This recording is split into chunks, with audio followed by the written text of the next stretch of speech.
Hi friends, in this episode we are going to discuss about the tools that an editor has to narrate a story. We will discuss about a cut, a fade and dissolves. Let us begin with a cut.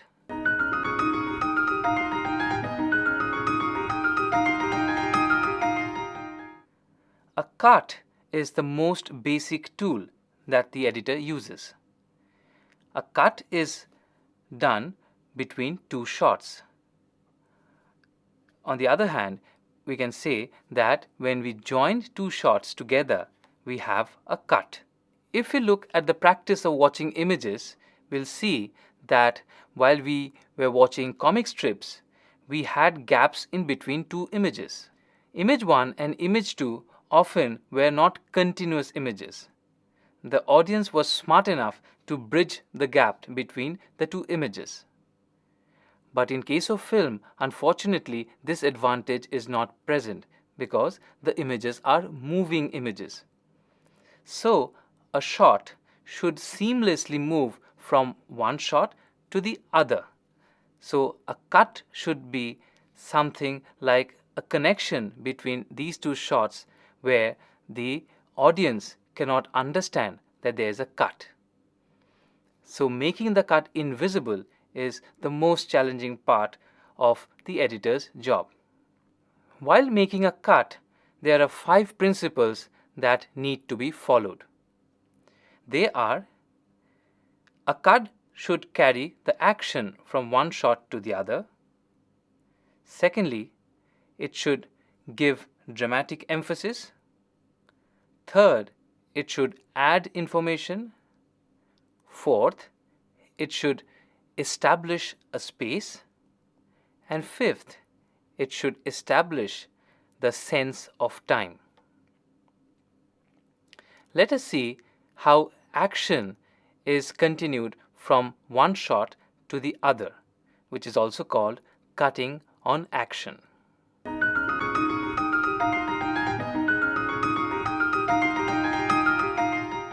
A cut is done generally to take the narrative forward. When we are following a character, the character may be doing something within a given space, or he may go from one space to the other. In both cases, we may require what is called a cut, because when he is within a particular space, he may be doing things which can be watched from a particular angle and distance, and we can change the angle and distance to continue with what he is doing. Especially in case where he is shifting spaces, we can definitely use a cut, and we show a person leaving a space and entering another space. The general human tendency is to anticipate and speculate what a person is doing in front of him. Say, for example, a person is trying to drink water. He will move from position A to position B, hold the glass of water and drink it. When the audience is actually watching the person going from position A to position B, and he is actually heading towards the glass of water, the audience can easily speculate that the person is going to drink that glass of water. A cut can be made at any point within the action. When he is holding the glass and when he is drinking the glass of water. When the cut is made within the action, since the audience is already speculating what is going to happen, the cut becomes invisible, because his idea of action is still continuous from shot A to shot B. Let us see an example from a film. In this film, let us see the master shot first, where a couple of travelers come near a well and they are really thirsty. One of them is injured, so the second guy pulls out water from the well and gives the water to the person who is injured. and later he drinks the water himself. This entire action can be narrated in a single shot, where we see the characters coming in, taking the water out of well, and then drinking the water. But to make the sequence more interesting, we will break the action into parts. The first part may be where everything is established and he comes near the well.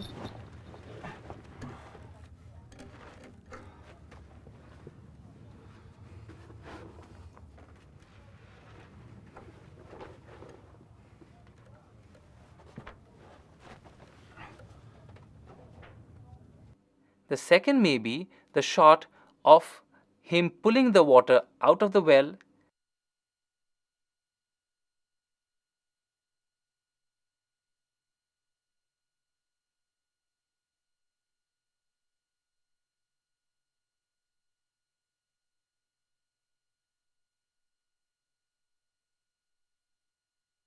The third may be the person is giving water to the person who is injured, and later he drinks water himself on the next shot.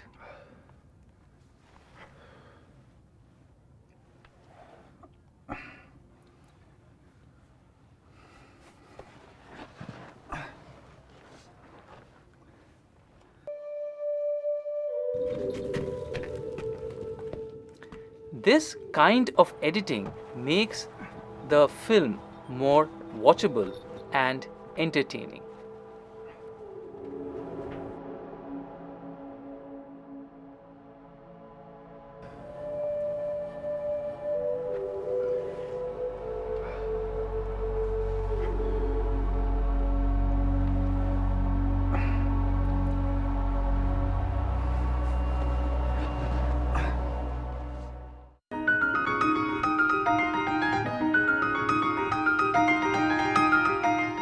The second principle of a cut is dramatic emphasis. We need a cut to emphasize on a particular dramatic point. But what is a dramatic point? If you do an experiment where two people are talking to each other, and if you are the third man sitting within that conversation, and the two people who are talking are not aware that you are there, just watch these two people talking. When these two people talk, you will look at the person who is talking, and as the conversation develops, you will shift your look to the person who is listening and come back to the person who is talking, depending on what the conversation is all about. In certain cases, you will see that if character A has said something which should affect character B, you will definitely shift your look to character B and see how he is reacting.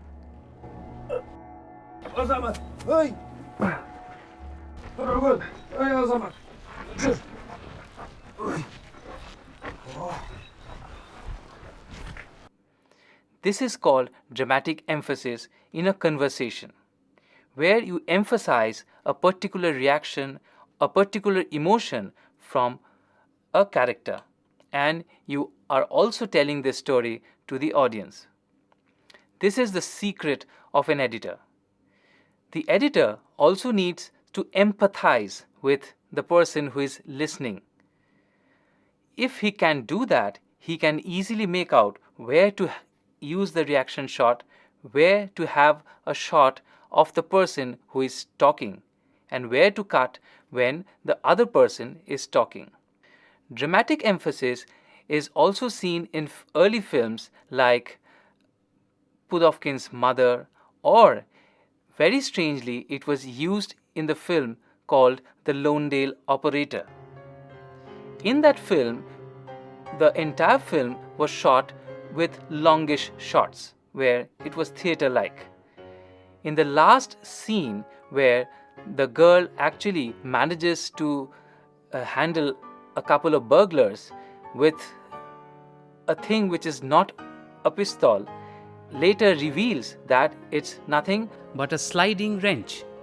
This shot was used as a close-up shot to emphasize the fact that she was using that tool to frighten the burglars. Later, we have seen this happening throughout the film editing history.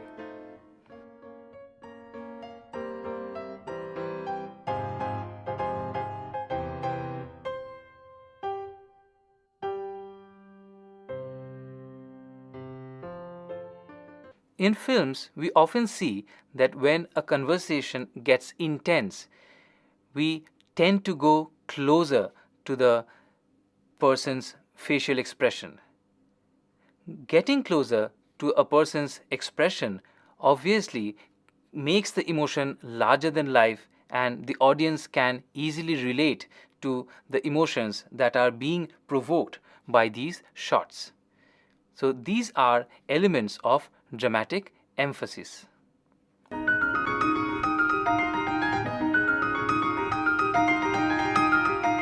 The third function of a cut is to add information. By the term adding information, we mean to add something which is not otherwise visible in the master shot or is implied in the master shot. In the example that we see here, we will see the guy comes close to the well and looks into the well, and then he decides what to do next. In the master shot, we see him looking into the well, but we don't see what is inside. To give this information or this additional information, we need another shot, which is a cut, which gives the information that there is water or there is no water inside that well. Obviously, this is very important for the narrative, because if there is water, the narrative will say something else, and if there is no water, the obvious expression of the narrative or the characters will change.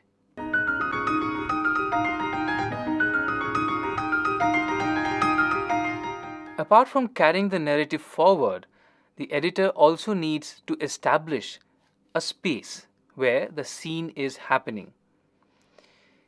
In this particular example, we'll see that from traveling from one scene to the other, we'll see that the shot of the entire party sequence is seen first.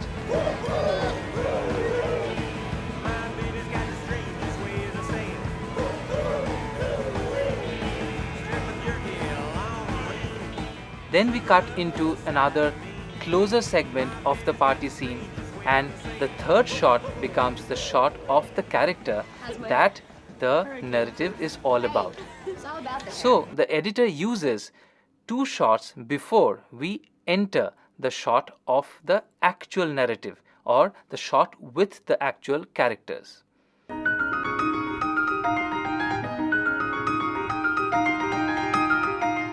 A cut can also give us the sense of time.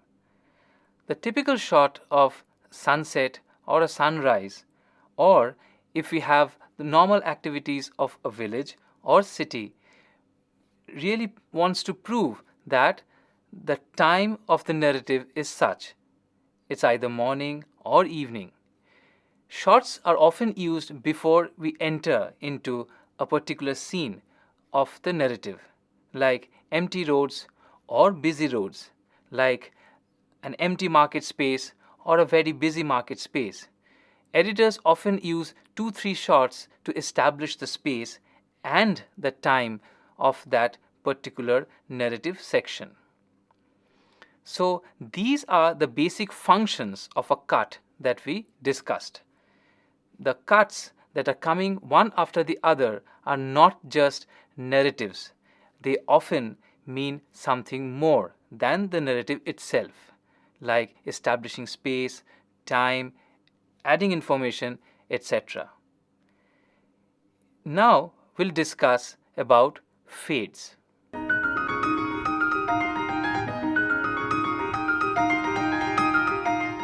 Fades are of two kinds.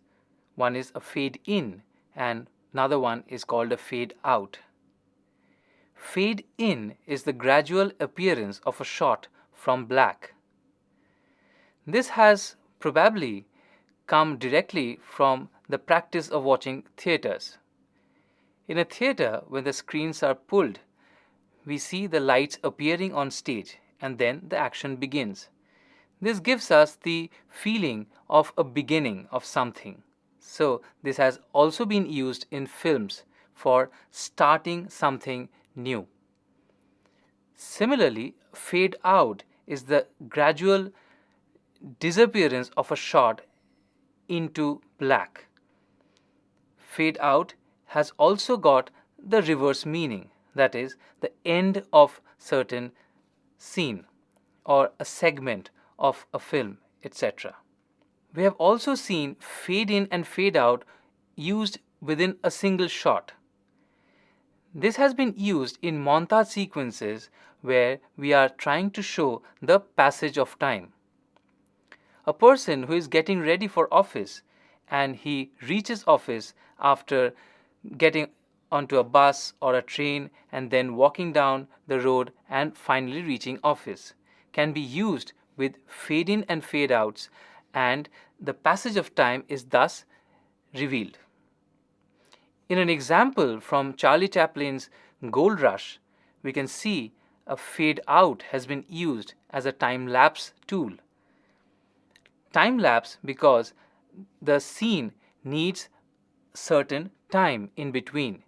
A fade out implies that that scene ends, and the next fade in implies that there was some time in between. In this example, we'll see that a time has lapsed in between.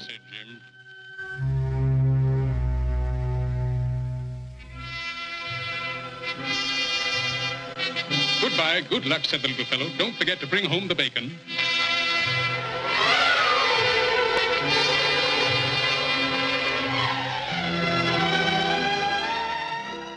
Quite interestingly, in certain films, fade in and fade outs have been used to provoke the sense of stoppage in time. Let us give you an example from a sequence where an accident has happened. Shots of the broken glass, the crashed vehicle, blood, the human body, etc. are used in sequential fade in and fade outs to prove that time has stopped for a while. This is also a good use of fade in and fade outs in films.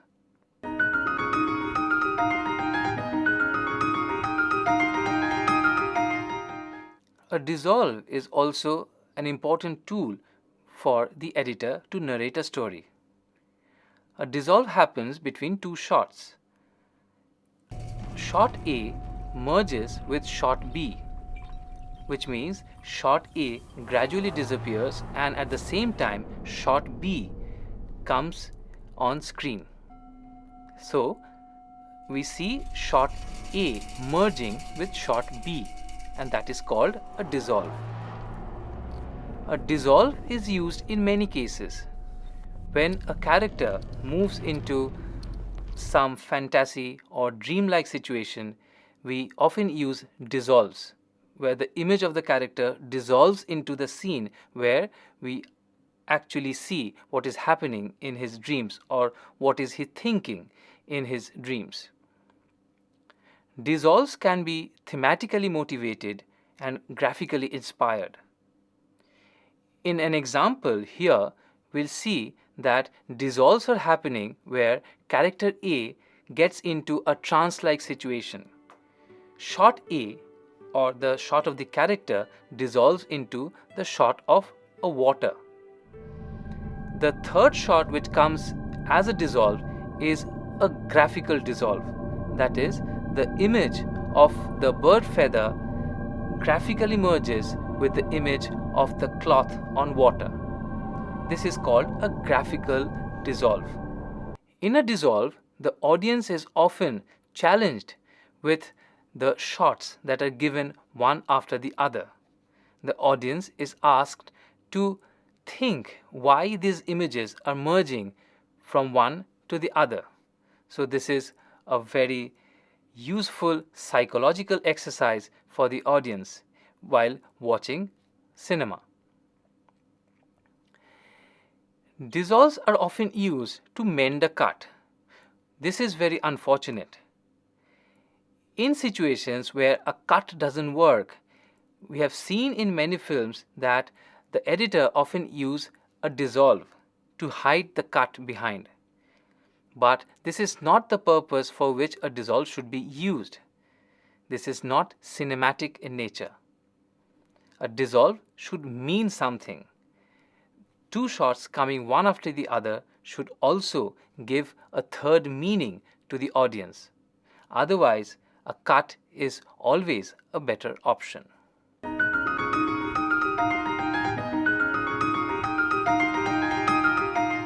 Another tool for the editor is a wipe. A wipe is used to wipe out the image that is on the screen with shot B. That is, we have a black band which comes in and removes shot A and replaces it with shot B. Wipes can be of different kinds. It can be a vertical wipe, it can be a horizontal wipe, it can also be a clock wipe. Clock wipe is a transition that has been used in many films. It also, since it resembles a clock, it also gives the sense of passage of time.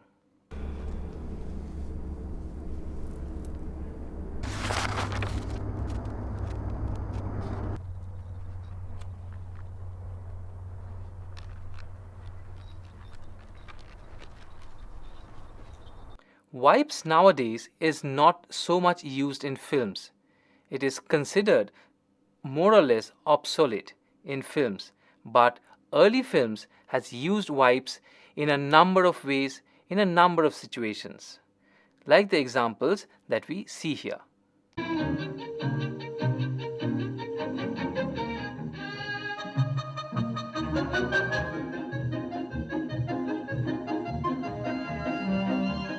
In this episode, we discussed about the basic tools that an editor has to narrate a story.